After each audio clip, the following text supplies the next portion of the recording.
الحمد لله نحمده ونستعينه ونستغفره ونؤمن به ونتوكل عليه ونعوذ بالله من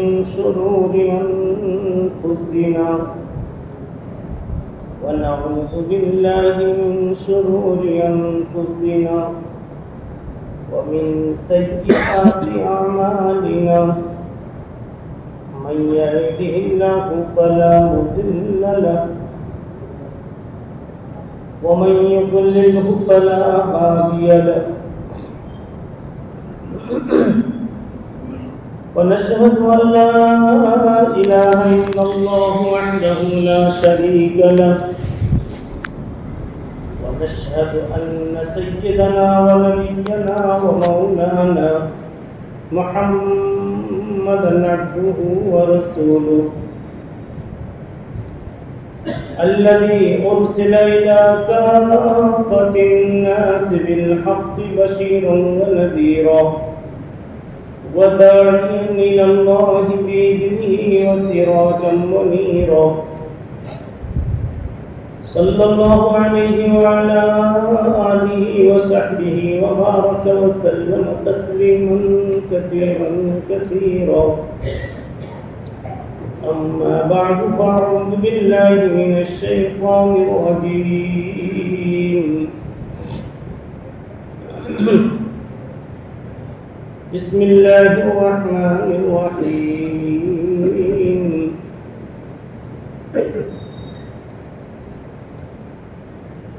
يا أيها الرسول بلغ ما أنزل إليك من ربك فإن لم تفعل فما بلغت رسالتك وقال تعالى اقرأ باسم ربك الذي خلق الإنسان من علق اقرأ وربك الأكرم صدق الله مولانا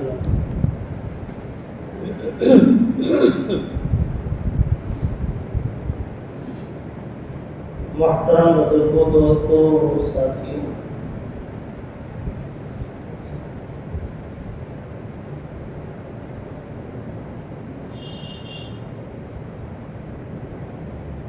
یہ دین متین سید الانبیاء والمرسلین محمد النبی الامین علیہ الصلاۃ والتسلیم سے چلا ہم تک پہنچا، اور اللہ نے چاہا تو قیامت کی صبح تک یہ نظام چلتا رہے گا۔ واللہ متم نورہ ولو کرہ الکافرون۔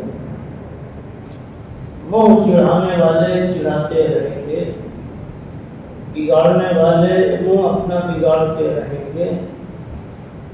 قرآن کہتا ہے واللہ متم نورہ، جس چراغ کو میرے حبیب نے جلایا، میرے حبیب کی پھونک بے قیمت نہیں ہے، میرے حبیب کا چراغ بے قیمت نہیں ہے کہ کوئی پھونک دے اور بجھ جائے۔ فارسی کا ایک دیوانہ تو کہتا ہے کہ پھونکنے آؤ گے نا تو چہرہ جھلس جائے گا، پھونکنے آؤ گے اس چراغ کو بجھانے کے لیے تو چہرہ جھلس جائے گا، رونقیں چہرے کی سیاہی میں تبدیل ہو جائے گی۔ فارسی کا شاعر کہتا ہے چراغ راہ کی عزت برق فروزت، اسی لیے مفہوم پہلے بتایا کہ فارسی سب اوپر سے جائے گی۔ جس چراغ کو رب کائنات روشن کرے اور روشن کرنے میں اپنے حبیب پاک کا دستے پاک استعمال کرے، پھونکوں سے یہ چراغ بجھایا نہ جائے۔ چاہا خدا نے تو تیری محفل کا یہ چراغ جلتا رہے گا، یوں ہی بجھایا نہ جائے، قیامت تک رہے گا۔ اور اس چراغ، اس روشنی، اس شریعت سے ہٹ کر کوئی شریعت، کوئی دین، کوئی مذہب، کوئی زندگی اللہ کو یہاں چلتی نہیں۔ وَمَن يَبْتَغِ غَيْرَ الْإِسْلَامِ دِينًا فَلَن يُقْبَلَ مِنْهُ۔ تو یہ دین چلا محمد رسول اللہ صلی اللہ علیہ وسلم۔ اللہ کے نبی صلی اللہ علیہ وسلم نے 23 سال تک محنت کی، پھیلایا، اور جتنا کچھ بنیادی طور پر سجانا تھا سجا کر چلے گئے۔ کام امت کے کندھوں پہ چھوڑ دیا۔ کس کے ہاتھ میں کام دیا جاتا ہے جی؟ جس میں صلاحیت دیکھی جاتی ہے۔ آپ کے 2 بچے یہاں بیٹھے ہوئے اور 2 لیٹر دودھ ہے، تو اس بچے کے ہاتھ میں نہیں پکڑائیں گے جو 1 پاؤ بھی نہ اٹھا سکے، اسی کو پکڑائیں گے جس میں 2 لیٹر کی طاقت ہو۔ سرکار دو عالم صلی اللہ علیہ وسلم دنیا سے چلے گئے، صرف 23 سال میں سارا نقشہ کھینچ کر، بنا کر، دکھا کر، یوں کرتے رہنا۔ اسی کو قرآن نے کہا مَا آتَاكُمُ الرَّسُولُ فَخُذُوهُ، جو نقشہ محمد مصطفیٰ صلی اللہ علیہ وسلم نے دے دیا بس اس کو پکڑ لو۔ وَمَا نَهَاكُمْ عَنْهُ فَانْتَهُوا، کوئی نئی ڈگر اختیار مت کرنا، کوئی نئی روش اختیار مت کرنا۔ لَقَدْ كَانَ لَكُمْ فِي رَسُولِ اللَّهِ أُسْوَةٌ حَسَنَةٌ، بس ایک ہی سمپل نمونہ، اسی پر ساری اپنے پیس اسی پر تیار کرنا، اسی کی کاپی کرنا۔ اللہ کے نبی صلی اللہ علیہ وسلم چلے گئے، اپنی آرام گاہ میں تشریف فرما، امت کے ذمے یہ کام لگا گئے، اللہ کے لگانے سے لگا گئے، اللہ ہی نے آپ کو بلا لیا، اور کام کو بے سہارا نہیں چھوڑا۔ آپ کہتے میرے باپ کی دکان ہے میں نہیں بیچوں گا، یہ میرے باپ دادا کا پرانا مکان ہے میں اسے کبھی نہیں بیچوں گا، یہ گھر میں درخت ہے دادا کا لگایا ہوا پر دادا کا میں نہیں کاٹوں گا۔ کہتے ہیں نا کیوں؟ دادا کا نشان باقی ہے۔ کیا رسول اللہ صلی اللہ علیہ وسلم کے لگائے ہوئے کام کو، دین کو، گلشن کو، چمن کو اللہ تعالیٰ یوں ہی چھوڑ دیں گے؟ جو چاہے آ کر کے اسے آگ لگا دے، جو چاہے آ کے آگ لگا دے۔ نہ یہ چمن خشک ہونے والا، نہ اس کے پتے سوکھنے والے، نہ جھڑنے والے،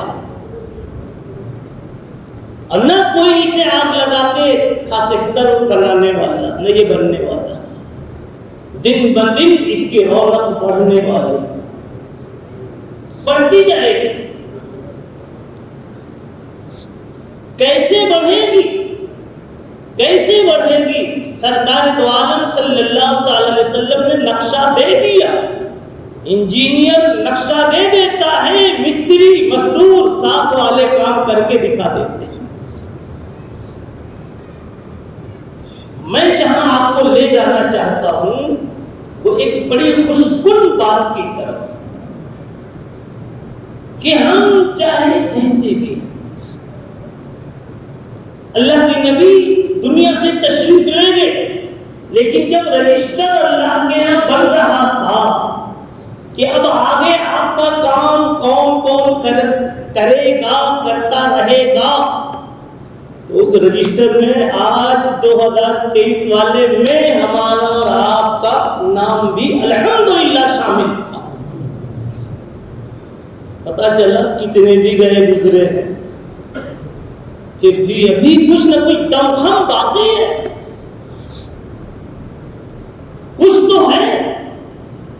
اور یہ کوئی اندھا نہیں کہہ رہا ہے کہ کچھ تو ہے. اندھے کے بول کا اعتبار نہیں کہ وہ آپ کے کلر کی تعریف کر دیں تو آپ گورے ہو جاؤ، خوبصورت ہو جاؤ. وہ تو کم بختہ اندھا ہے جی، اس کے کہنے سے آپ نے اپنے کو گورا کیوں سمجھ لیا؟ آپ سے بھی بڑا کوئی احمق ہوگا؟ آنکھ والا کہے تو مانا بھی جاوے. صحیح ہے کہ اندھا کہے تو کوئی نہ مانے گا. اللہ تعالیٰ نے جن جن لوگوں کو دین کی نسبت پر جڑنے کی توفیق دی ہے تو اللہ کو ہر چیز کا مکمل علم ہے. وہ علام الغیوب ہے، سامنے کی چیزیں بھی جانتا ہے، پیچھے کی چیزیں بھی جانتا ہے. بلکہ مفسرین کو کہتے ہیں اس کے ہاں تو کچھ پیچھے ہے ہی نہیں. آپ اتنا دیکھتے ہو نا، کہتے ہو سب سامنے ہے. اللہ کہتے ہیں میرے تو ادھر کا بھی سامنے ہی سامنے ہے، کچھ پیچھے نہیں ہے. تمہارے لیے پیچھا ہے. خیر، اللہ سب کچھ جانتے تھے ہمارا. یہ کبھی فجر میں بھی سوئے گا، کبھی کچھ لڑے گا بھی، کبھی غصہ آئے گا تو گالیاں بھی بک دے گا اور پتہ نہیں کیا کیا کرے گا. لیکن ان کے باوجود اللہ نے جب دین کے پھیلانے والوں، دین کا کام کرنے والوں کا رجسٹر تیار کیا، دفتر تیار کیا تو ہمارا نام بھی لکھ دیا. یہ اس کی بہت بڑی کرم نوازی ہے. کوئی اپنے دفتر میں ہمیں لکھ لے جی، بہت بڑی بات ہے. ہم پھر اس کے بعد زیادہ نہیں سوچیں گے کہ ہم کتنی صلاحیت کے مالک ہیں. ان کی نظروں سے گرے ہوئے تو نہیں ہیں، ان کے دفتر سے کٹے ہوئے تو نہیں ہیں.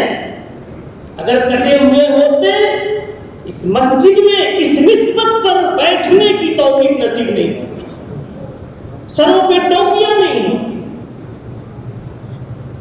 زبان پہ دین کے بول نہیں ہوتے. کیسے بھی ہیں. اچھا ایک بات سمجھیں، دین سے دور ہونے کی کئی بنیادوں میں ایک بہت اہم بنیاد یہ ہے. ذرا دلچسپی سے اس بات کو لیں گے. بہت اہم بنیاد یہ ہے کہ انسان جب اپنے کو ناکارہ سمجھ لیتا تو میں دین کے کام کر نہیں رہا، بس شیطان کو وہاں اس پر حملہ کرنے کی اور اس پر اپنا جال پھینکنے کی پوری گنجائش مل جاتی. اس لیے کہ تم خود ہی اپنے آپ کو ریجیکٹ کرتی ہے، میں اس کام کا نہیں رہا. تو اب آپ سمجھتے ہیں میں بازاروں کا ہو گیا، گانے بجانے کی محفلوں کا ہو گیا. میں اگر اب شراب بھی پیوں تو کوئی عجیب بات نہیں ہے. یہ تصور لانا کہ اب میں کام کا نہیں رہا نہایت خطرناک بات ہے. جو یہ تصور کر لے کہ اب میں زندگی میں کبھی نیک انسان نہیں بن سکتا، نہایت خطرناک بات ہے. آپ کو پتہ نہیں کب کون سدھر جاوے اور کتنا بگڑا ہوا کب سدھر جاوے. آئیے ایک نقطہ کھل رہا ہے، کھولیے اس کو دیکھیے. سرکار دو عالم صلی اللہ علیہ وسلم جب غار حرا سے تشریف لائے تو غار حرا سے پہلے کا جو نبی کے ساتھ میں ماحول ہے محبتوں کا ہے. نبوت سے پہلے ہر آدمی مکے کا آپ کو محبت دیتا تھا، آپ جو کہہ دیں سن لیتا تھا، جھگڑے آپ کے آ کر کے حل کرواتا تھا. الصادق الامین کا مطلب یہی ہے کہ جو بول دے وہ پکی بات ہے. یہ سب سے اونچا لفظ تھا تعریف کا. لیکن جیسے ہی آپ غار حرا سے تشریف لے آئے سب دشمن ہو گئے. سارے الصادق الامین کہنے والے بھول گئے، سب دشمن ہو گئے بجز چند کے. ارے ہو نہیں گئے. آئیے اصل بات یہ کچھ خود سے نہیں ہوتا, سب اوپر سے ہوتا ہے. اللہ ہی نے سب کو نبی کا دشمن بنا دیا.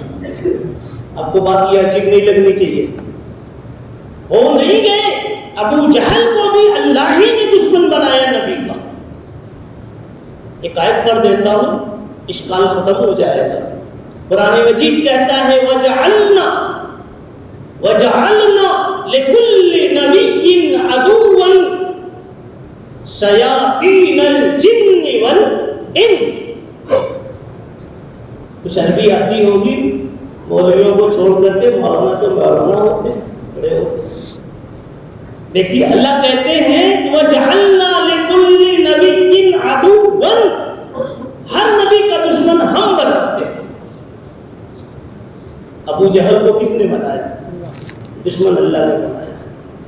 اس لیے میں نے کہا سارے مکے والے نبی کے ساتھ تھے نا, الصادق الامین کہتے تھے نا. اچانک جیسے ہی قولوا لا الہ الا اللہ تفلحوا, یہ آواز بڑی کان میں, یہ تقاضا آیا, سب دشمن ہو گئے. کیوں دشمن ہو گئے؟ اصل میں اس میں بھی نبی کا کمال بتانا تھا. ارے بابا اگر سارا ماحول بنا بنایا ہو, سارا پہلے سے ماحول بنا بنایا, پکی پکائی بریانی آپ نے پکونے سے پلیٹ میں نکال دیا تو کون سا کمال کیا جی؟ بازار سے سودے لا کر آلو کے قطرے قطرے کاٹ پیٹ کر کے بنا کے کھلاؤ تو کوئی بات کرو. کوئی بات سمجھ میں آ رہی جی؟ کھانا سب کو آتا ہے, پکانا سب کو نہیں آتا, اور کھانے میں نخرے کرنا بھی اس سے زیادہ آتا ہے. لیکن جس پر نخرا آیا اس جیسا کردار بتانا سب کو نہیں آتا. کہتا ہے شاعر خزاں میں پھول کھلاؤ تو کوئی بات بنے. خزاں کہتے ہیں جب پتے جھڑ جاتے ہیں, اس وقت آپ ذرا بزرگ ہیں, امام ہیں, مولانا ہیں, صدری والے ہیں, ٹوپی والے ہیں, آپ ذرا اپنے درخت پر پتے لا کے دکھاؤ تو کوئی بات بنے. پتے جھاڑ دے ہوتے, یعنی پٹرول نہ ہو اور گاڑی چلاؤ تو کوئی بات بنے, یہ کہہ رہا. اور پٹرول ہے اور گاڑی چلی تو کون سا کمال ہے جی؟ وہ تو سبھی چلا لیتے. ایسا نہیں نہ ہو, بات سمجھ میں آ رہی جی؟ خزاں میں پھول کھلاؤ تو کوئی بات بنے, بہار آئے تو کانٹے بھی مسکراتے. جب بارش خوب ہوتی ہے نا تو کانٹے بھی لہلہاتے. بس یہی سمجھیے میں کہنا چاہتا ہوں. سرکار دو عالم صلی اللہ تعالی علیہ وسلم جس وقت نبی بنا کر بھیجے جا رہے ہیں, اگر اس وقت میں سارا ماحول اپنوں کا ہوتا, محبتوں کا ہوتا, دوستی کا ہوتا, ایک بھی کوئی روڑا بننے والا نہ ہوتا, اور دین پھیل جاتا, قرآن پھیل جاتا, پھر میرے مصطفیٰ کا کون سا کمال ظاہر ہوتا؟ ماحول تو بنا بنایا تھا. لیکن اللہ تعالیٰ نے ہمیشہ, یہ عجیب دوستی تھی. آئیے دوسری طرف تھوڑی بات جا رہی, لیکن ہے تبلیغی سے متعلق سب. اللہ نے ہمیشہ چاہا کہ میں اپنے مصطفیٰ کا کمال بتاؤں, اور میرے مصطفیٰ نے چاہا, ہمیشہ چاہا کہ میں اپنے اللہ کا کمال بتاؤں. دونوں ایک دوسرے کا کمال دکھانے میں لگے. دیکھیے نبی پاک صلی اللہ علیہ وسلم نے کہیں اپنا کمال نہیں بتایا, نہیں کہیں. سو کر اٹھتے ہیں تو کہتے ہیں الحمدللہ الذی احیانا بعد ما اماتنا والیہ النشور. اس کی طاقت ہے, بے جان سلا دیا تھا, جان نکال لی تھی, پھر اس نے جان ڈال دی اور میں اٹھ گیا. دیکھو یہ نہیں کہا کہ میں اٹھ گیا, اس نے اٹھا دیا. الحمدللہ الذی احیانا بعد ما اماتنا وَإِلَيْهِ النُّشُورُ. پھر اس میں ایک بات اور آگے کہہ دی وَإِلَيْهِ النُّشُورُ. آج ابھی چارپائی سے اٹھا دیا 4 گھنٹے کی نیند کے بعد، ایک مرتبہ پھر اٹھائے گا وہ لمبی نیند کے بعد. وَإِلَيْهِ النُّشُورُ. قبر کو یاد دلایا ہر صبح میں، لیکن آج تک یا تو ہمیں دعا ہی یاد نہیں ہے، آج تک یاد ہی نہیں، دادا ہو گئے، نانا ہو گئے. اللہ اس جماعت کو قیامت تک باقی رکھے. اس کی برکت سے قسم خدا کی کیا کیا نہیں ہوا خیر کی لائن سے جی، اور ابھی آئندہ بھی ہونے والا. جہاں کوئی امید نہیں تھی کہ اس بوڑھے 80 سال والے کو بسم اللہ الرحمن الرحیم زبان پر کیسے چلے اور چڑھے، اس جماعت کی برکت سے اس کی زبان چلی اور بول کر دنیا سے گیا. ایک نیکی تو لے کر گیا. اس جماعت نے کیا کیا نہیں کیا. جہاں کوئی گنجائش ہی نہیں تھی کہ یہ آدمی کیسے لائن پر آئے گا، قسم اللہ کی اس کام نے کر کے دکھا دیا ہے، کہتے نہیں کر کے دکھا دیا. اور اصل میں یہ 2 بزرگوں کی ملی جلی بات تھی. ایک مولانا الیاس کا اندرون، اندر کی قرآن، حضرت مولانا الیاس صاحب کے اندر کی وہ یہی بات، یہی قرآن تھی.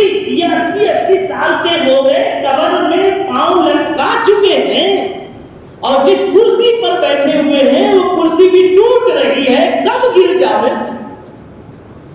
اور ان کو ابھی کلمہ نہیں آتا، آج تک ان کے تو سجدے نہیں ڈھنگ کے ہوئے. یہ اللہ کو منہ کیسے دکھائیں گے؟ ان کو درود پڑھنا نہیں آیا، اور قبر میں پہلا چہرہ صاحب درود کا آنے والا ہے تو صلی اللہ علیہ وسلم. یہ فکر تھی حضرت کی. اس کے نتیجے میں اللہ نے یہ کام کھولا، اور اس پر دوسرے بزرگ حضرت مولانا تھانوی رحمت اللہ علیہ نے ایک جملہ جوڑ دیا تو حضرت کی زبان کی برکت جڑ گئی. کبھی کبھی ایک بول کسی کا خدا کی برکتوں کے ساتھ جڑ جاتا ہے تو پھر رنگت ہی رنگت ہوتی. حضرت نے کیا کہہ دیا حضرت تھانوی نے؟ جب جماعت دیکھی، حضرت تھانوی کے پاس جماعت پہنچی، اور حضرت تھانوی نے بھی اپنے آدمی کو بھیجا، علامہ ظفر احمد عثمانی رحمت اللہ علیہ کو 3 دن جاؤ لگاؤ جماعت کے ساتھیوں کے ساتھ. اس لیے لگاؤ کہ دیکھو یہ کرتے کیا، مجھے آ کے بتاؤ، مجھے آ کے بتاؤ تاکہ میں کچھ فیصلہ دے دوں یہ جماعت کیسی ہے. بھیجا بھی تو علامہ کو بھیجا جنہوں نے ایسی حدیث پر کتاب لکھ دی کہ سارے سعودیہ کی زبانیں گونگ رہ گئی. ہندوستان میں، ہندوؤں والے ملک میں، ہندوستان میں ایسے ایسے محدث الگ چیز پر حیرت کرے، وہ ہیں علامہ ظفر احمد عثمانی. انہوں نے آ کے بتایا جماعت والے بیچارے یہ کر رہے ہیں، ایسے ایسے کر رہے ہیں، یہ کام کر رہے ہیں، پوری آپ کی ترتیب بتائی 24 گھنٹے کی. تو مولانا الیاس، مولانا تھانوی رحمت اللہ علیہ نے کہا مولانا الیاس صاحب کے بارے میں کہ مولانا الیاس صاحب نے تو یاس کو آس میں تبدیل کر دیا.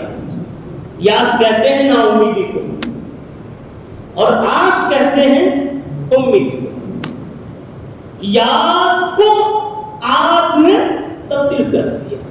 یہ تو بھی شروع کے بول ہیں مولانا تھانوی کے، اور وہ شروع کے جذبات ہیں حضرت مولانا الیاس صاحب کے.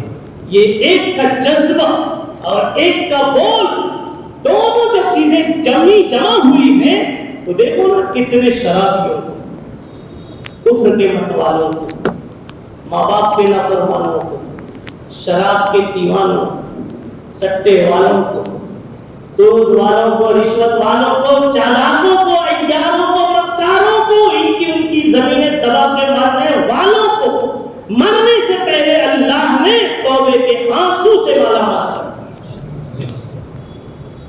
آپ مجھ سے زیادہ واقعہ جانتے ہیں، میں اس لیے صرف سنا رہا ہوں ایک واقعہ آپ کو، اور واقعے پر تو بھی دیر میں پہنچوں گا. میں جو مضمون لے کے چلا ہوں وہ سمجھو کہ کیا میں کہہ رہا تھا. ابھی تھوڑا ریورس ہوئی. رسول اللہ صلی اللہ علیہ وسلم کو اللہ سے محبت، اللہ کو رسول اللہ صلی اللہ علیہ وسلم سے محبت. تو اللہ نے نبی کا حسن بتایا اور نبی نے اللہ کا حسن بتایا. میں نے ایک مثال دی، سو کر اٹھے تو نبی نے یاد کیا الحمدللہ الذی احیانا. میں خود نہیں اٹھ گیا، اس نے اٹھایا. پھر اور کھانا جب کھا لیا الحمدللہ الذی اطعمنا، کھلایا. اس قابل تو بتایا کہ کھانا بھی آیا، منہ میں اترا بھی. آپ ہر جگہ دیکھیے، پیٹ میں کبھی اٹک جائے تو کتنی مشکل آتی ہے، پیشاب اٹک جائے تو تڑپڑاتے ہیں مچھلی کی طرح جو باہر آ جائے. پیشاب کسی کاٹتا ہو تو پوچھو. نبی جب پیشاب خانے سے استنجا خانے سے باہر آتے ہیں تو کہتے الحمدللہ الذی اذہب. اگر دعا یاد نہیں ہے تو کم از کم 3 دن اسی مجلس میں لکھوا کے جاؤ. کھانی اس لیے کہ ہمیں بزرگ نہیں بننا ہے، 3 دن میں کچھ دعا یاد کر لے گا. نیت کر لو انشاءاللہ، قبول ہو جائے تو پریشان نہیں ہونا. یہ مستقل ایک عنوان ہے کہ قبول ہو جائے تو پریشان نہ ہونا. اس پر اگر ابھی میں مثالیں دوں تو آپ کو سمجھ میں آئے کہ قبول ہو جائے تو کیا پھر ملتا ہے. جی ابھی ادھر بتائیے، دیکھیے اللہ اپنے حبیب کے گن گا رہا ہے اور اس کے حبیب اللہ کے گن گا رہا ہے. یہ دونوں میں محبت چل رہی. تو رسول اللہ صلی اللہ علیہ وسلم نے ہر جگہ اللہ ہی کے گن گائے، اللہ ہی کی تعریف کی ہے. اور دیکھو اگر قرآن مجید میں تو پورا قرآن اگر غور سے پڑھیں تو محمد مصطفیٰ صلی اللہ علیہ وسلم کی تعریف سے بھرا ہوا ہے، صحابہ کی تعریف سے بھرا ہوا ہے پورا قرآن. آئیے ذرا سے میں آپ کو سمجھاتا ہوں. یہ تو شہر ہے، نالج والے ہیں، کالج والے ہیں، مدرسے والے بھی کچھ ہوں گے تھوڑے بہت. بڑی تعداد تو کالجوں ہی میں جاتی ہے. اور آپ کے 3 بچے، ایک ہائی فائی ہے تو کالج میں جائے گا، ایک تھوڑا سا ٹوٹا پھوٹا ہے تو مکتب میں جائے گا. یا جمعت کا حال ہے. یہ تقسیم مت کرو ورنہ اللہ وہاں بھی ٹوٹی پھوٹی جنت دے دیں گے اور ہائی فائی جنت جو ہے کسی اور کو دے دیں گے. کہیں گے تو بھی جیسے بانٹتا تھا میں بھی ویسی بانٹوں گا. کتنی بھی نیکی کر کے جائیں گے چھپر ہی دیں گے وہاں. اور وہ جو اپنے اچھے بچوں کو قرآن کے لیے لگا دے گا، حافظ بنائے گا، محدث بنائے گا، چھوٹی نیکی پر بھی اللہ اس کو بڑی جنت الفردوس عطا فرما دے گا. کہیں گے کہ تو نے تقسیم صحیح کیا تھا دنیا میں، تو نے، اور کس نے تقسیم غلط کیا تھا؟ اپنے اچھے بچوں کو تو ڈاکٹر اور جس کا دماغ نہیں چلتا تھا اس کو ملا بنایا، یہاں بھیجا. تجھے تیرے کو تہجد پڑھتا تھا، کچھ تو دے دوں گا مگر کیسی چھوٹی سی جنت دے دوں گا جنت. اس لیے کم عمل پر زیادہ لینا ہے نا تو یہ سب کرو، اچھی چیزیں بانٹو تو کس کے لیے؟ اللہ کے. خیر آئیے، میں نے ایک بات کہہ دی، ممکن ہے کسی کو سوال ہے. تھوڑی سی بات علمی بھی ہو گئی اور تبلیغی بھی ہو گئی. سنیے، میں نے ایک لفظ کہا مولانا، کیا کہا؟ مولانا نہیں تو لگ رہا ہے، کیا کہا؟ سارا قرآن محمد رسول اللہ صلی اللہ علیہ وسلم کی تعریف پر مشتمل ہے. بلکہ میں آگے چل کر پھر یہ بھی کہوں گا کہ پورا قرآن غور سے پڑھو تو ایسا لگے گا کہ یا تو محمد مصطفیٰ کی تعریف ہے یا خود اللہ کی اپنی تعریف کرنا مقصود ہے، اپنا تعارف دینا مقصود ہے. نبی کی کیسے تعریف؟ ایک مثال سے سمجھاتا ہوں.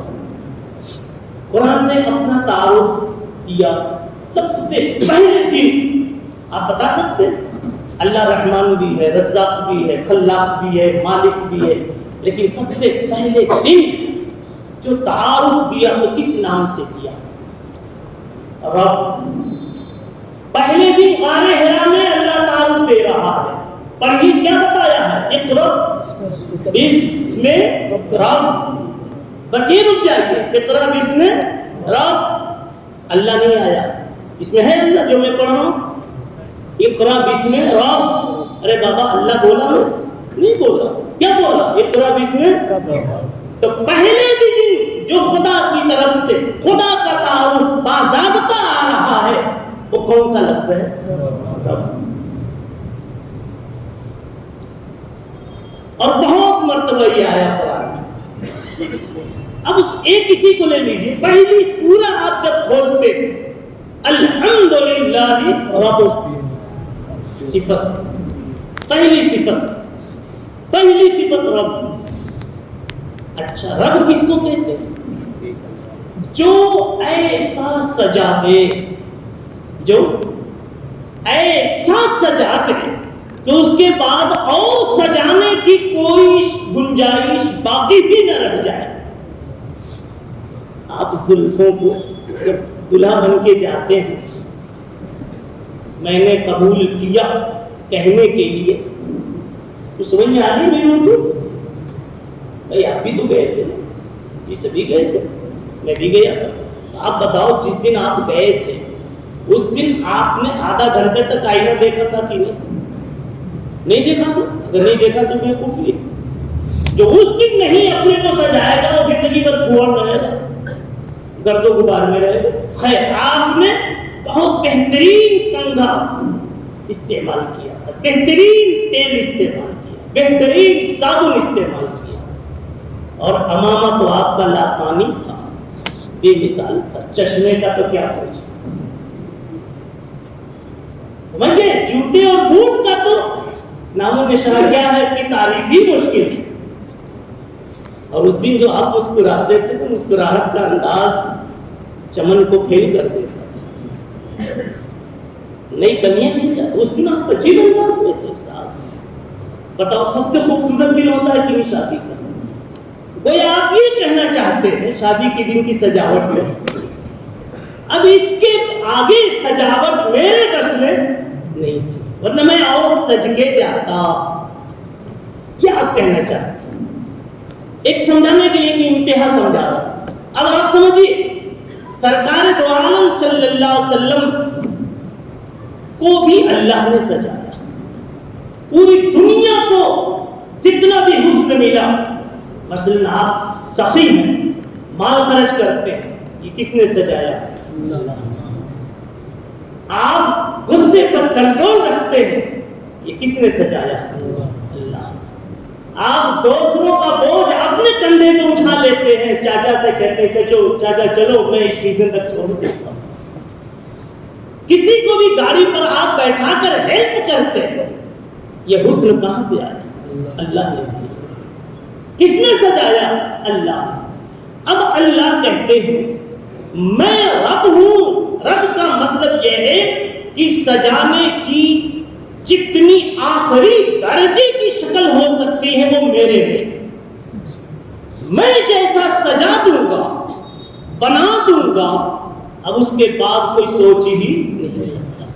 اب جب اتنی تعریف کوئی کرے کہ میں ایسی مٹھائی بنا دوں گا اس کے بعد کوئی بنا ہی نہیں سکتا, تو ہر انسان فوراً دکان والے سے کہا سیمپل تو دکھاؤ, بنائے بھی ہو کیا؟ تو فوراً بمبئی میں عثمان, کون ہو, دو نام ہے, عثمان رضوان, سلیمان عثمان, وہ نکال کے فوراً اتنی سی کھلائے گا, دیکھنے آئے گا. سیمپل دیکھو نہیں, کھا کے دیکھو, اس کے آگے پوری بمبئی میں کیا جی پورے ملک میں کوئی بنا ہی نہیں سکتا. 72 ملکوں میں میری مٹھائی جاتی. سمجھائے گا ایسا, یعنی وہ کہنا چاہتا ہے یہ سب سے اعلیٰ درجے کی مٹھائی ہے, اور یہ مٹھائی میرے سب سے اعلیٰ درجے کے فنکار ہونے کی گواہی کے طور پر ہے. مٹھائی بول رہی ہے کہ مجھے جس نے بنایا ہے اس سے بہتر بنانے کا فن کسی کو نہیں ہے. آپ نے مانگا اس سے نا, تو اب ایسی سمجھیے کہ اللہ تعالیٰ نے جب کہا کہ میں سب سے اعلیٰ سجانا جانتا ہوں, تو بندوں کو تو سوال ہوگا کہ سب سے اعلیٰ آپ نے سجایا, چلو ان کو سجایا ان کو سجایا, لیکن ایک سیمپل ایسا تو دو کہ جس کو کہا جائے کہ اس سے اچھا کوئی سجایا ہوا ہو ہی نہیں سکتا. اب بتاؤ کہ کس کا نام آئے گا, کس کا نام آئے گا جب یہ پوچھا جائے گا کہ جس کو آپ نے سب سے اچھا سجایا ہو. اللہ اس کا نام لو تو کس کا نام آئے گا؟ محمد رسول اللہ صلی اللہ علیہ وسلم. جو اخلاق کی لائن سے بھی سب سے زیادہ سجایا ہوا، معاملے کی لائن سے بھی سب سے زیادہ سجایا ہوا، عبادت کی لائن سے بھی سب سے زیادہ سجایا ہوا، اور بستی میں مل جل کر کے معاشرت کے میں رہنے کی لائن سے بھی سب سے زیادہ سجایا ہوا، فقر و فاقہ کے دنوں میں بھی اپنے کو قابو میں رکھنے کے سلسلے میں بھی، اور مالداری کی ماحول میں بھی اپنے کو کنٹرول میں رکھنے کے سلسلے میں بھی سب سے زیادہ سجایا ہوا. اگر کوئی نام پوچھو تو پورے کارخانے بشریہ میں، انسانوں کی پوری لسٹ میں ایک سب سے بڑا نام ملے گا، محمد رسول اللہ. تو بتاؤ، جہاں خدا کی شان ربوبیت یعنی جس سے رب ہونا ثابت ہوا، جہاں وہی محمد رسول اللہ کا سب سے زیادہ سجا ہوا بھی ثابت ہوا کہ نہیں؟ سب سے زیادہ سجا ہوا ہونا بھی ثابت ہوا نا. یہ تھوڑی سی علمی بات ہو گئی مدرسے کی. اب میں جلدی سے آپ کو اس سے نکالتا ہوں اور یہ کہتا ہوں کہ دونوں بات ہو گئی رب میں. اللہ سب سے بڑا سجانے والا اور نبی پاک صلی اللہ علیہ وسلم سب سے بڑے سجائے گئے. سجانے والا بھی سب سے بڑا، جسے سجایا گیا وہ بھی سب سے بڑا. نہ سجانے والے میں کہیں کوئی داغ ہے، نہ جسے سجایا گیا اس میں کہیں کوئی داغ ہے. آج تک داغ ڈھونڈنے والوں کو کوئی داغ ملا ہی نہیں. رسول اللہ صلی اللہ علیہ وسلم کی زندگی کل تک نہیں ملے. جی ابو جہل بھی کہتا تھا اکیلے میں جا کے اپنے ساتھی اخنس ابن شریک سے، ابو سفیان سے، ابو سفیان ہی سے تو راز کھولا. جب ہی مسلمان ہوئے نا، آ کے بتانے لگے کہ ہم جب نہیں ہوئے تھے نا تو ہم کہتے تھے یار محمد اتنا اچھا، آنکھ دیکھو سب سے اچھی، ہونٹ دیکھو سب سے اچھے، بال دیکھو سب سے اچھے، آواز دیکھو سب سے اچھی، کردار دیکھو سب سے اچھے، اخلاق دیکھو سب سے اچھے، گفتار رفتار دیکھو سب سے اچھی، کلام اس کا دیکھو کیا پڑھتا ہے کہتا ہے سب سے اچھی. پھر ہم کیوں اس کے دشمن ہیں؟ کون کہتا تھا؟ ابو جہل، ابو سفیان، اخنس ابن شریک، یہ سب، ولید ابن مغیرہ، کفار. یہ ان کے چپکے بات ہو رہی ہے. اور کہتے تھے کسی کو کہنا نہیں کہ ہم کو بھی اچھے لگ رہے ہیں، کسی کو کہنا نہیں کہ ہم کو بھی اچھے لگ رہے ہیں، ورنہ پوری پبلک کو اچھے لگ جائیں گے. یہ چور تھا. مگر ابو سفیان نے ایک مرتبہ حقیقت کا اعتراف کر ہی لیا، اللہ نے منٹوں میں ہدایت سے نواز دیا. اب آئیے آپ کو بتاتا ہوں، اسی لیے تاکہ کسی کو یاد رہے، حق جب سامنے آ جائے تو سر جھکا دینا یہی حق پسند ہونے کی علامت ہے، اور یہی حق کو کھینچنے کی علامت ہے. آپ کے اندر میں ٹیڑھا پن ہوگا لیکن حق پر سر جھکا دیں گے، اللہ حق کے دروازے آپ کے لیے کھول دیں گے، راستے آسان کر دیں گے. ابو سفیان مکے کا 13 سال بیت گیا. ابو سفیان کو اسلام سمجھ میں نہیں آیا. رسول اللہ صلی اللہ علیہ وسلم کا اتنا خوبصورت چہرہ بھی ابھی سمجھ میں نہیں آیا لیکن نہیں آیا. اندر کہتے تھے بڑے اچھے ہیں، بڑے اچھے ہیں، اخلاق میں بھی، صورت میں بھی، سیرت میں بھی، گفتار میں بھی، دشمنوں کو معاف کرنے میں بھی، غریبوں کو دینے میں بھی، وغیرہ وغیرہ. ایسا دھرتی پر اس سے بہتر انسان کبھی چلا ہی نہیں کہتے تھے. لیکن بہرحال ابھی 13 سال تک مسلمان نہیں. پھر مدینہ پہنچ گئے اللہ کے نبی صلی اللہ علیہ وسلم. وہاں کے 7 سال ہو گئے، 13 اور 7 20 سال ہو گئے. ابھی بھی اسلام کی توفیق نہیں ہوئی. اب اتنے سال کے بعد صلح حدیبیہ کا کچھ قصہ پیش آیا. میں تفصیل بھی نہیں جاؤں گا، میرا جو موضوع اصل ہے وہ میں جو کہنا چاہتا تھا لاسٹ میں لے آ کے وہاں جوڑتا ہوں چھوڑتا ہوں. وہ یہ ہوا، ابو سفیان کہنے لگا ایک دن، قوم نے بھیجا کہ جاؤ محمد سے کچھ ایسی بات کرو صلی اللہ علیہ وسلم.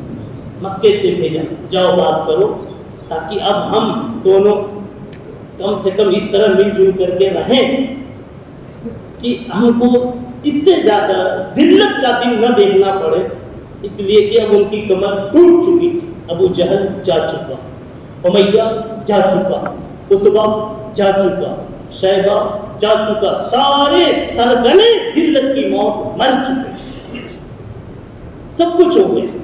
اس لیے مکے والے کہہ رہے تھے کہ اب تو ہمارے برے ہی دن آ رہے ہیں، تو ابو سفیان کو بھیجا، جاؤ تم ہی ایک رہ گئے ہو چاچا، تم ہی جاؤ کچھ مناؤ۔ وہ ابو سفیان ہمت نہیں کر رہے تھے، ڈرتے ڈرتے، مگر جب نہیں آ رہے تھے تو وہاں سے گالی پڑ رہی ہے، تم چودھری بنے ہو، بھیج رہے تو جاتے کیوں نہیں؟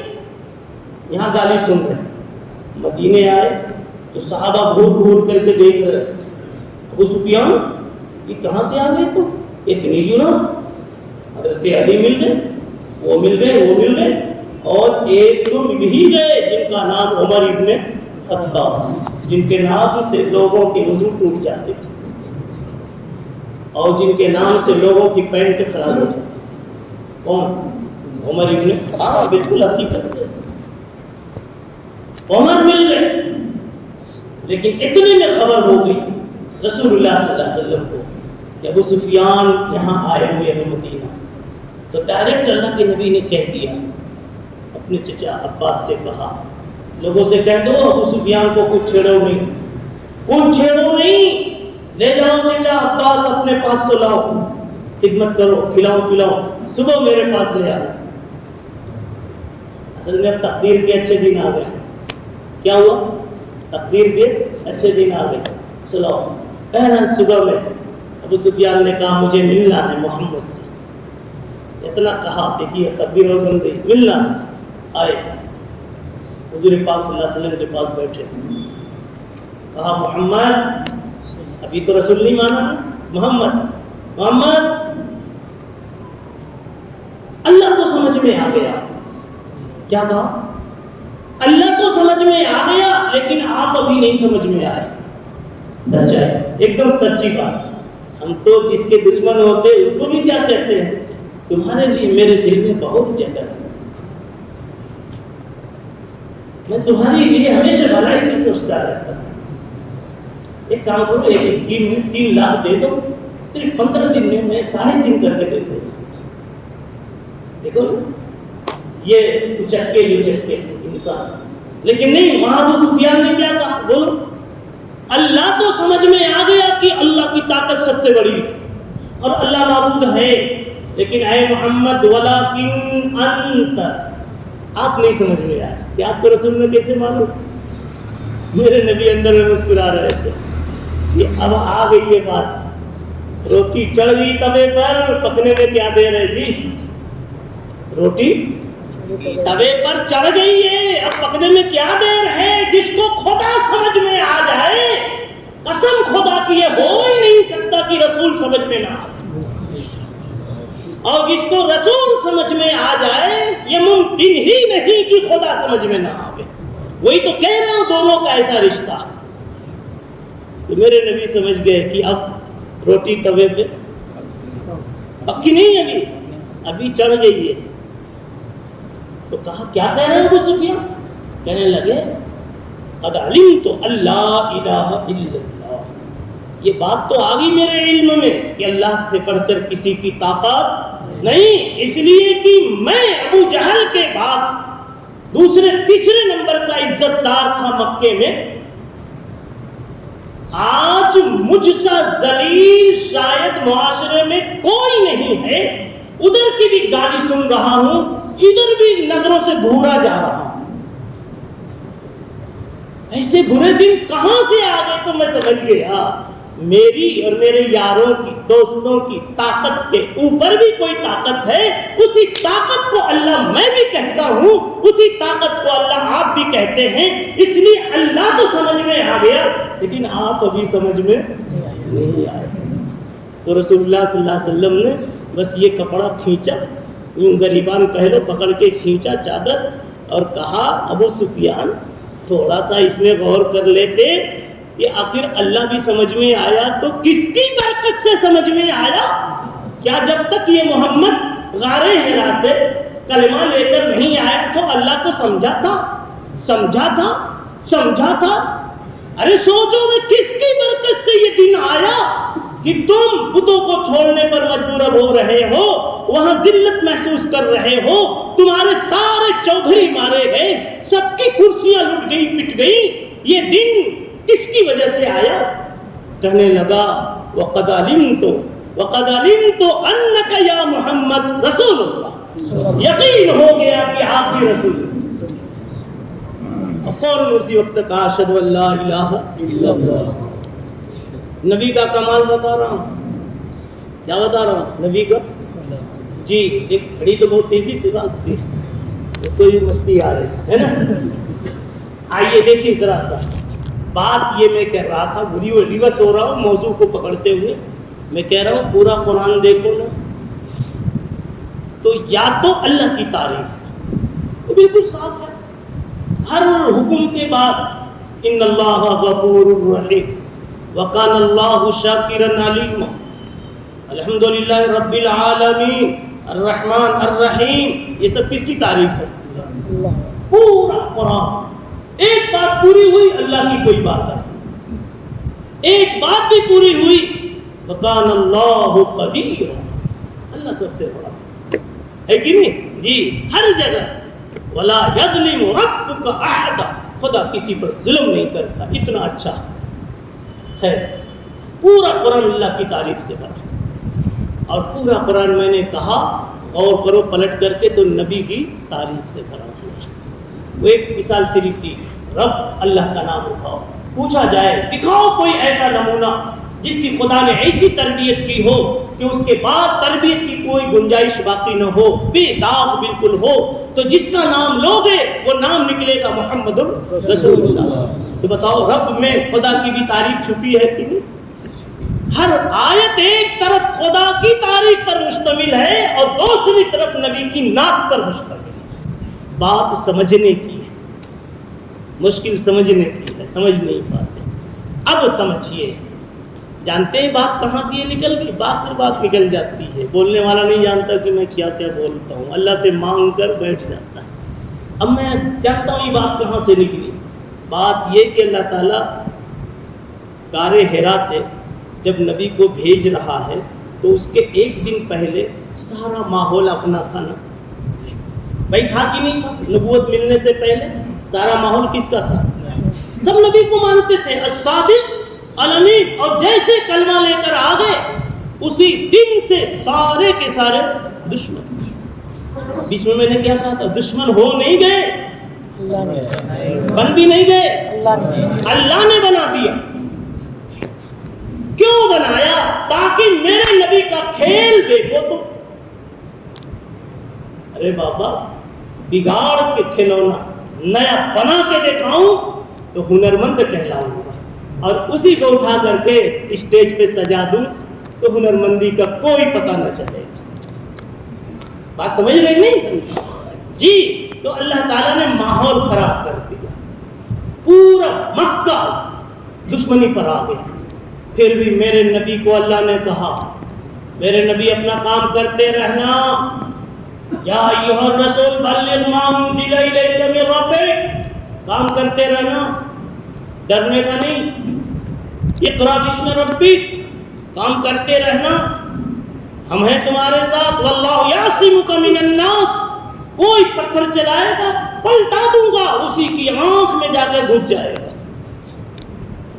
اللہ یعصمک من الناس، الناس خناس سے اللہ بچا بچا کے رکھے گا۔ مثالیں اس کی موجود ہے سیرت میں۔ یہ نبی کا کمال دکھانے کے لیے ماحول اللہ نے بگاڑ دیا، اور پھر میرے نبی تنہا اٹھے۔ آپ کو مزہ آ رہا ہے، سنیے ابھی اور مزہ آئے گا، ابھی کہہ رہا ہوں۔ آپ دیکھیے نا، اللہ اپنے کمالات میں کسی کا ساجی ہے یا اکیلا؟ بھائی بولو، اللہ کا کوئی ساتھی ہے؟ کوئی شریک ہے؟ 1 ٹکا 2 ٹکا؟ آپ نے مشورہ دیا تھا اللہ کو کچھ؟ کہو کہ مشورہ میں نے دیا تھا، ہے کہ جی؟ لا ثانی، لا شریک، لا نبید، لا مثیل، لا نظیر، کوئی خدا کا 1 ٹکے کا بھی ساجی۔ اللہ تعالیٰ یہ چاہتے ہیں کہ جیسے میں اپنے کمال میں حسن میں لاسانی ہوں، میرا مصطفیٰ بھی اپنی خوبیوں میں لاسانی ہو۔ لاسانی کیسے ہو؟ دیکھیے، آئیے دنیا میں تشریف لائے تو ابا ہی نہیں، انسان کے چمکنے اور اٹھنے میں سب سے بڑا دخل ابا کا ہوتا ہے۔ آپ کے ابا نہیں ہیں تو آپ کی تعلیم بھی گئی، کون آپ کو گریجویٹ بنائے گا؟ لاکھ روپیہ فیس بھرے گا، کون چمکائے گا؟ باپ ہی فکر لیتا۔ ماں کی گود بھی چند دن، چند کیا ہے مہینوں کے بعد چلی گئی، تھوڑے سے وقفے کے بعد چلی گئی، ماں کی گود نہیں۔ دادا ہیں، کچھ دن کے بعد دادا بھی چلے گئے، کوئی نہیں، بھائی ہے ہی نہیں، کوئی رشتہ دار کا قریب کا نہیں، اب چچا لوگ رہ گئے۔ اب دیکھیے چچا میں بھی نبوت ملنے کے زمانے میں جب نبوت ملی تو جتنے چچا ہیں ابھی دیکھیے، ابو طالب، عباس، حمزہ، یہ تین کو پکڑ لیجیے کم سے کم جو مشہور ہے۔ ابو طالب کو اللہ نے ایمان سے دور رکھا، عباس کو ایمان ملا لیکن شروع میں نہیں اللہ نے دیا، بہت دن تک دور رکھا، کافی سالوں تک دور رکھا۔ حمزہ کو بھی کچھ دن تک دور رکھا، کیوں؟ پہلے ہی دن اگر سارے خاندان والے ہوتے، ابا بھی ہوتے، دادا بھی ہوتے، چچا بھی آپ کے کلمے میں ساتھ ہوتے، سارے ہوتے، تو لوگ کیا کہتے؟ ابو عبد المطلب کا خاندان اتنا مضبوط تھا، قریش خاندان اتنا مضبوط تھا کہ خاندان کی وجہ سے محمد چمکے، دادا کی وجہ سے چمکے، چچاؤں کی وجہ سے چمکے، ماں کے اعتبار سے نانی حال کی وجہ سے چمکے، دادا کی وجہ سے دادی حال کی وجہ سے چمکے، ہر طرف سے بے سہارا کر کے آپ کو میدان میں اللہ نے کھڑا کیا اور چچاؤں کو بھی ایمان سے دور رکھا، تاکہ جب کہا جاوے کہ محمد نے دنیا میں قرآن پھیلا دیا، ایمان پھیلا دیا، اللہ کا پیغام پھیلا دیا، تو یہ کہا جاوے کہ اس کے پھیلانے میں نہ تو دادا کی شرکت ہے، نہ باپ کی شرکت ہے، نہ ماں کی شرکت ہے، نہ چچاؤں کی شرکت ہے، لاسانی ہے۔ انہوں نے پرائے کو اپنے اخلاق سے قریب کیا، کس سے؟ اپنے اخلاق سے قریب کیا، اپنے کردار سے قریب کیا۔ سب سے پہلے ابو بکر دیوانہ ہوئے، نہیں ہوئے کہ نہیں ہوئے؟ کیوں ہوئے؟ خاندان کے نہیں تھے، نبی کے ساتھ پہلے سے دوستی تھی، نبی کے کردار کو انہوں نے دیکھا تھا بہت پہلے سے، تو اللہ نے پہلے ہی لکھ دیا تھا ابو بکر تو میرے محمد سے، نبوت سے پہلے کی بات ہے، ابو بکر تو میرے محمد سے اتنی محبت کرتا ہے کہ جب میرے محمد کو میں نبوت دوں گا تو تجھ کو اس نبی کا وزیر بناؤں گا زندگی بھر کے لیے، اور وفات کے بعد اس نبی کا خلیفہ بھی بناؤں گا۔ اس کو کسی کو پتہ نہیں تھا، آپ نے شاید سنا ہو، میں تھوڑا سا کھول دیتا ہوں۔ نبوت نہیں ملی نبی پاک صلی اللہ علیہ وسلم کو، ابھی شام کا سفر ہے، ملک شام کا، تجارت کے سلسلے میں دو آدمی ہیں، اللہ کے نبی ہیں، ابو بکر ہے، ملک شام میں ایک جگہ ٹھہرے ہیں، رات میں سوئے ہیں، صبح میں اٹھے، ابو بکر نے کوئی رات میں خواب دیکھا، لیکن اتنا اچھا خواب تھا، کچھ ان کو لگ رہا تھا کہ کچھ عجیب خواب ہے، تو انہوں نے سوچا کسی کو نہ بتاؤں تو کوئی عالم ہو تو اس کو بتاؤں، اور محمد صلی اللہ علیہ وسلم کو بھی نبوت ملی نہیں تھی تو عالم ہونے کا سوال نہیں، آپ تو پڑھے ہوئے تھے، اس لیے ان کو نہیں بتایا۔ اس وقت گاؤں میں پتہ لگایا ملک شام میں کون بڑا عالم ہے، پتہ چلا عیسائی مذہب چل رہا، عیسائی مذہب میں وہ فلاں عالم بڑے ہیں، ان کے ہاں جانا تھا۔ تو حضور پاک صلی اللہ علیہ وسلم سے کہا ابو بکر نے، محمد میرے ساتھی، آپ تھوڑا سا چائے وائے پیو، یہاں چائے بناؤ پیو، میں ایک دوست سے مل کے آتا ہوں۔ یہ نہیں کہا تعبیر پوچھنے جا رہا ہوں، خواب بتانے جا رہا ہوں، نہیں، کیا کہا؟ میں ذرا ایک دوست سے ملنے جا رہا ہوں۔ گئے اور وہاں جا کر کے پوچھا اس عیسائی عالم سے، میں نے یہ خواب دیکھا، سمجھا کیا خواب تھا، اس سے ابھی کچھ لینا دینا نہیں، تعبیر سے لینا۔ وہ اس عیسائی نے جیسے ہی خواب سنا، نیچے اوپر دیکھنے لگا ابو بکر کو، اتنا اتنا خوبصورت انسان، اتنی حسین قسمت والا انسان، اتنا روشن مقدر والا انسان. کیا کہا؟ کہا ابو بکر تیرا خواب بتا رہا ہے کہ ہماری کتابوں میں تورات اور انجیل میں جس آخری نبی کا ذکر آیا ہے وہ نبی دنیا میں آ چکا ہے، ابھی لوگوں کو اس کی خبر نہیں ہے، مگر تیرا خواب بتا رہا ہے. ڈھونڈو. اور تیرے خواب میں دوسری خبر یہ ہے کہ تو اس نبی کے ساتھ زندگی بھر معاون اور مددگار اور وزیر بن کر رہو گے، اور ان کی وفات کے بعد تم ان کے خلیفہ بنو گے. یہ 3 باتیں بتا دی. وہ نبی آ چکے ہیں مگر ابھی کسی کو پتا، یعنی پیدا ہو چکے ہیں.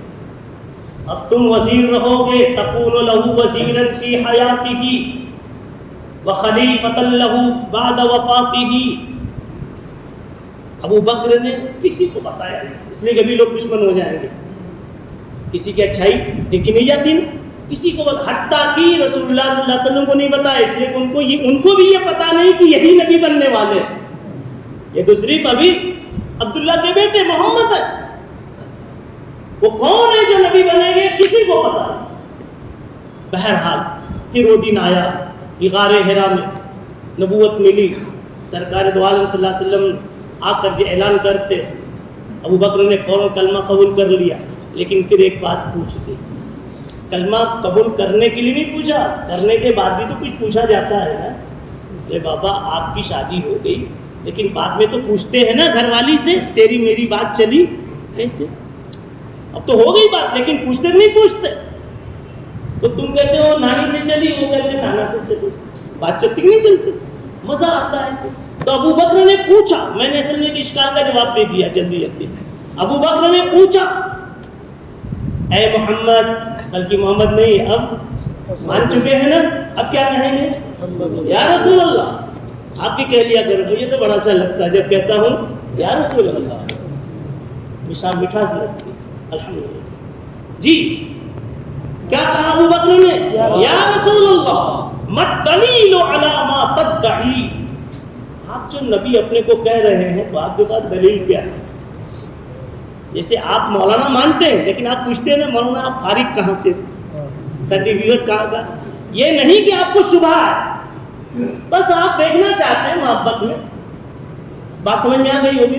کیا پوچھا؟ مت دلیل علی ما تدعی. اللہ کے نبی یہ بتائیے آپ نبی ہیں تو دلیل کیا ہے؟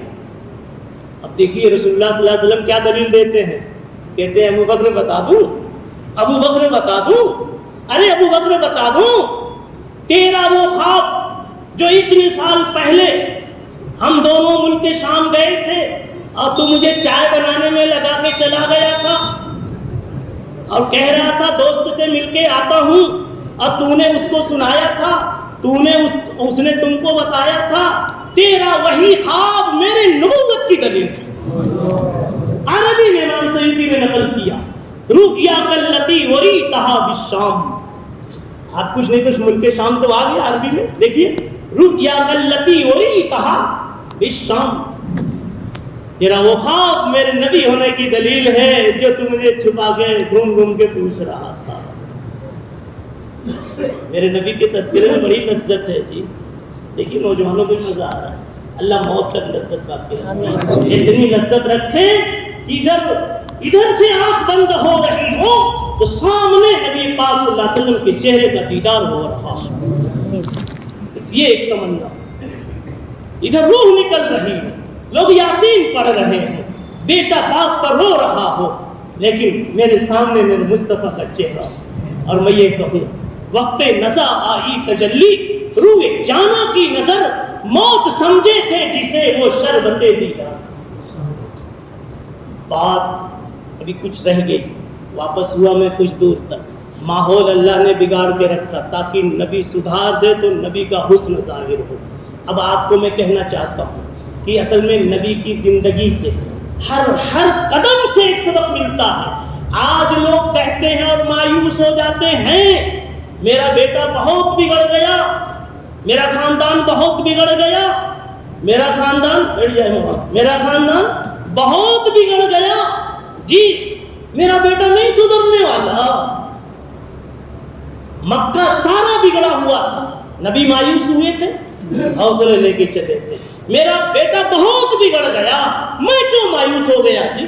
میرا پڑوسی شراب بیچ رہا ہے، پھر بھی میں کیوں مایوس ہو گیا؟ سدھارو، بناؤ، لگو، اس لائن میں دوڑو. آپ دوسروں کے محلے میں جائیے، دوسرے محلے والے آپ کے ہاں آئے. یہ نبی سکھانا چاہتے، نبی کی زندگی سے سبق مل رہا ہے.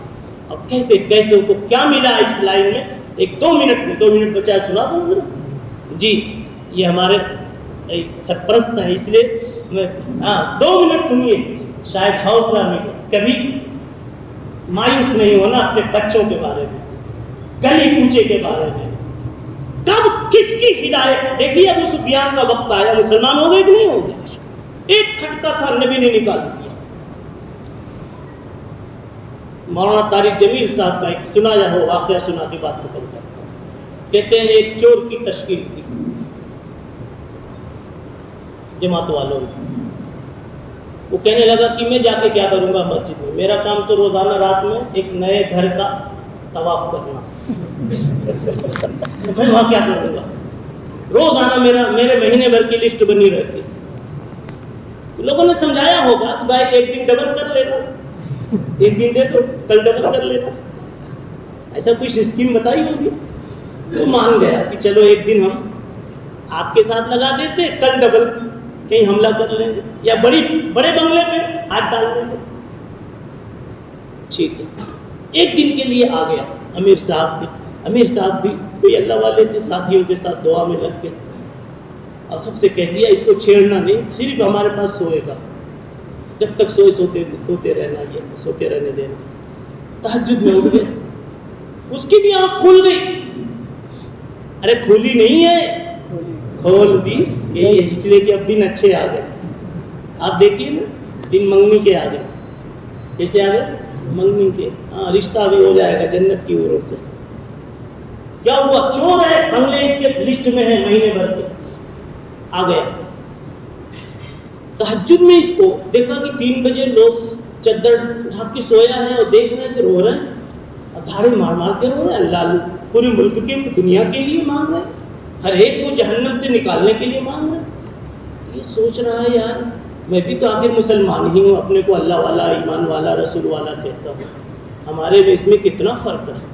محبت سے دیکھتا رہا، صرف ایسی چادر سے، کچھ کیا نہیں اس دن. صرف ارے بابا دینداروں کو پیار سے دیکھو، زندگی میں دینداری آ جائے گی، نسلوں میں دینداری آ جائے گی. اور نفرت سے دیکھو گے، دینداری سے دور کر دیے جائے. کسی ولی پر کبھی نفرت کی نگاہ مت ڈالو، کسی بڑے عالم پر، کسی محدث پر، کسی متقی پر کبھی نفرت کی نگاہ مت ڈالنا، ورنہ نسلیں محروم ہو جائیں گی خدا کے نور سے. یہ صرف دیکھ رہا ہے غور سے. دیکھتے دیکھتے اس کو بھی رونا آ گیا. صبح فجر کے بعد امیر صاحب نے کہا بیٹا تیرا وعدہ پورا ہو گیا، تو جانا چاہے تو جا. کہنے لگا نہیں، کچھ مجھے مزہ آیا ہے، میں تو 1 رات اور سوؤں گا. اب 1 سویا تو کہتا ہے 3 سوؤں گا. 3 کے بعد کہتا ہے تمہارا 10 دن ہے نا وہ بھی لگاؤں گا، اس لیے کہ مزہ آ گیا. ذرا چیک کر کے دیکھو کیا عجب تاثیر رکھتی ہے، گری کشمش چوہارا کی عجب ترکیب رکھتی ہے. 2 منٹ زیادہ ہو گیا، اب سنیے ذرا، 20 منٹ دیا گیا تھا مجھے، جلدی پورا کرتا ہوں. ہوا یہ کہ کیا کہا، 10 دن ہو گئے، چلنے ہو گئے. اب تو کہا کہ بس میں بھول گیا وہ پچھلے دن کیسے تھے، اس کے آگے کوئی لذت نہیں. کام میں لگ گیا، گاؤں میں گیا، لوگوں کو لگانے میں لگ گیا، یہاں تک کہ لگے ایک دن اس کے پاس بھی ملک الموت آئے، اور اس وقت آئے اور اس کی روح اس وقت وہ نکال رہے ہیں جبکہ یہ تہجد کی نماز کے سجدے میں. مایوس کسی سے نہیں ہونا چاہیے، بس یہ مجھے کہنا ہے. اور اس حوصلے اور جذبے کو لے کر کے پھرو. آپ اگر اپنی گلی کے بے نمازی کو نمازی نہیں بنا سکتے، اس لیے کہ تعلق ہے، کیسے بولوں، بیٹے کو نہیں بنا سکتے، کیسے بولوں؟ جواب دے دے گا ہمیشہ ساتھ میں رہنا ہے تو آپ دوسرے شہر میں جاؤ، دوسرے شہر والے کو یہاں بلاؤ جہاں شرم نہ ہو، عار نہ ہو، ایک دوسرے کے لوگ کھڑے ہو جائیں۔ بتاؤ اس کے لیے کون کون تیار ہے؟ بولو بھائی، 3 دن بولو، 1 دن بولو، یہ تو اپنی ترتیب بولیں گے، میں اپنے حساب سے کہہ رہا ہوں، ارادے کرو انشاءاللہ ہم بھی کسی بے نمازی کو، کسی شرابی کو، کسی زانی و سٹے والے کو ہم اپنی محنت سے کوشش کریں گے کہ اس کی زندگی ایسی خوبصورت ہم بنا دیں گے۔ الحمدللہ حمدا کثیرا طیبا مبارکا فیہ، اللہم صلی وسلم وبارک علی سیدنا مولانا محمد وآلہ وصحبہ اجمعین۔ ربنا ظلمنا انفسنا وان لم تغفر لنا وترحمنا لنكونن من الخاسرین۔ اے اللہ آپ سب سے بڑی طاقت اور سب سے بڑی قدرت کے مالک ہیں۔ نبی پاک صلی اللہ علیہ وسلم کے زمانے میں کیسے کیسے سخت دل، پتھر دل لوگ تھے، اے اللہ ان کو آپ نے منبر و محراب والا بنا دیا۔ اے اللہ یہ آپ ہی کی طاقت تھی، آپ ہی کا حسن تھا، آپ کے نبی کا کمال تھا۔ یا اللہ ہم سب بھی اپنے آپ کو بہت ہی سخت دل پا رہے ہیں، اسلام کی تعلیمات دلوں پہ اثر نہیں کر رہی ہیں، گناہیں نہیں چھوٹ رہی ہیں، لگا ہوا جھوٹ نہیں چھوٹ رہا ہے، چالاکیاں زندگیاں سے نہیں جا رہی ہیں۔ یا اللہ جس کی فجر غائب تو فجر غائب، ظہر غائب تو ظہر غائب، یا اللہ ہمارے دل بھی غفلت کے اے اللہ کی ٹٹیوں میں پھنسے ہوئے ہیں۔ یا اللہ تو اپنی قدرت کا ہمارے ساتھ بھی محبت کے ساتھ مظاہرہ کر دے۔ یا اللہ اصلاح نصیب فرما دے، ہدایت عطا فرما دے۔ تیرے نبی کا یہ کام مولا قیامت تک چلے گا اور بڑھے گا۔ بڑے خوش نصیب ہیں وہ لوگ جن کو آپ اس کام میں استعمال کر لیں۔ یا اللہ ہم کو بھی اس کام کی توفیق نصیب فرما دے، اور جو کچھ بھی اللہ تھوڑا بہت اللہ حصہ نصیب ہے اور کام کی توفیق ہے، اللہ اس میں اخلاص پیدا فرما دے، اخلاص پیدا فرما دے، تیری رضا کا طالب بنا دے۔ یا اللہ تو بہت بڑی ہدایت اور بہت بڑے دل والا ہے۔ یا اللہ نبی کے دشمنوں کی اولاد کو بھی آپ نے بنا دیا ہے۔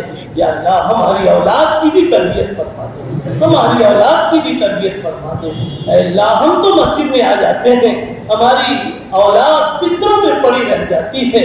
یا اللہ ہم انہیں نہیں لا پاتے ہیں، مولا ہمارے بس میں نہیں، لیکن آپ کے بس سے باہر بھی نہیں ہے۔